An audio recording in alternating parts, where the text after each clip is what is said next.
सुबाबूळ लागवड करताय तर थांबा, तुम्हाला हे माहीत आहे का? आणि जर नसेल माहिती तर हा व्हिडिओ तुमच्यासाठीच आहे. व्हिडिओला सुरुवात करण्याअगोदर मी संध्या हिरे आणि संध्या हिरे गोट फार्मवरती आपलं स्वागत आहे. शेळीपालनात सुबाबूळ हा मुख्य चारा आहे.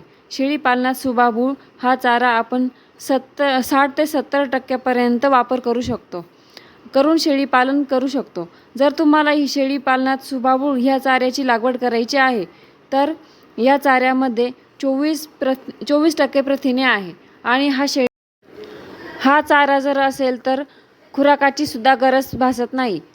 तर आपण चारा लागवड करण्याअगोदर बीज प्रक्रिया करून घेणे खूपच गरजेचे आहे. पहिले पाणी आपण उकळून घ्यायचे आहे. पाणी उकळल्यानंतर 5 मिनिट ते खाली उतरवून ठेवल्यानंतर त्या पाण्यात सुबाबूळच्या बिया टाकायच्या आहेत आणि रात्रभर तशाच भिजत ठेवायच्या. दुसऱ्या दिवशी बी फुगवून आल्यानंतर आपल्याला लागवड करायची आहे आणि न भिजलेल्या बिया आपल्याला ओल्या कपड्यामध्ये गुंडाळून ठेवायच्या आहे.